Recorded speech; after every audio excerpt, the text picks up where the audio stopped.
It's Richie and the terrible, horrible, no good, very bad night, or as Netflix prefers to call their Dutch thriller, Forever Rich. Should you be binging?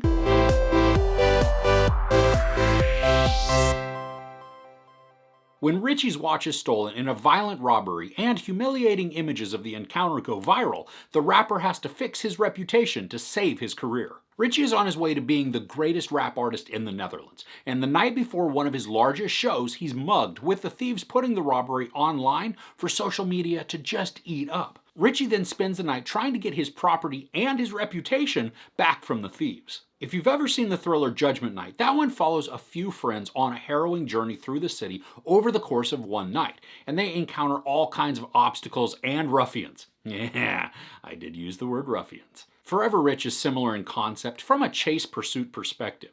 We have Richie trying to track down the guys that mugged him, and the action is almost non-stop as the camera follows the rapper and his tour manager just from one location to the next. Sometimes there are small successes in his journey, but more often than not, there are more challenges and setbacks that he encounters, and they just keep getting worse. The adrenaline is pretty high, and the way that the scenes are crafted lend themselves to a lot of strenuous anxiety. Situations go from bad to worse, and we have to keep questioning Richie's decision-making abilities. His pursuit makes sense for the story, but when things keep getting compounded on each other, leading to worse and worse outcomes, there comes some sort of a breaking point, and we're right there to witness whatever mayhem may ensue. Now, I like the way this is filmed. We're in the middle of the action the entire time. It's not always comfortable, but we're almost always up close and intimate with Richie and his actions. Now, the drama is obviously situational, as there are decisions every step of the way, and we can watch the domino effect play out.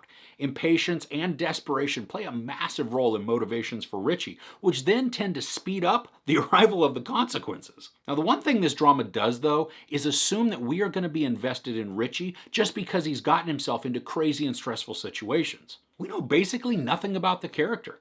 We see he's very dependent on how others perceive him, and his image is of the utmost importance to him and then to his career. And the opening scene of the movie shows a very young Richie talking about how he wants to be rich, and it's egged on by his mom, so this becomes his motivating factor for success. But aside from that, he's pretty much a stranger to us. Yeah, he's one who encounters an unfortunate event, but from that point on, the terrible things that happen to him are pretty much due to his own actions. He pokes the bear in all the wrong ways in order to maintain this persona. It's obvious that he is impacted by how the world sees him and by what everybody else says about him, but that in turn spurs him to make rash decisions that are not always the most beneficial. And from there, the story becomes a sad comedy of errors. And sad in the fact that there are dire consequences for him and others just about every step of the way. But somehow I still found myself rooting for him to win. And maybe it's a justice thing, because there were a few times where I just wanted him to do something terrible to some of the bad guys, but he was unable to do so. And really, as bad as Richie's decisions are at times, the real villains here are the punks who did the mugging. So if they're punished, humiliated, even killed, well, that's kind of the risk you take when you choose to break the law. Now, to quote Dick Vernon, "Don't mess with the bull, young man, you'll get the horns." Something that I ended up really enjoying was the vulnerability of Richie.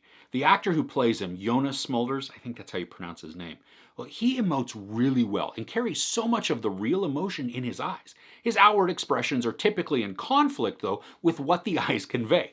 And we can see that Richie is clearly putting on airs just for his persona. The image he gives off as a tough gangster rapper from the streets is not the reality that we see in his eyes. He's a scared young man, and in quieter scenes, we can see how soft and caring that he can be.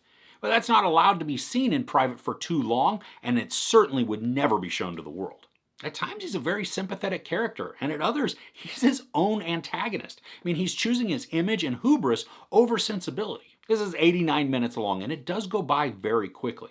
The pace isn't rushed, but because of the adrenaline-fueled storyline, everything moves in rapid succession. And all the events take place in one night, which helps to make the time go quickly. So overall, Forever Rich is an intriguing thriller with a captivating lead. The terrible decisions our main character makes create conflicted sympathies for him.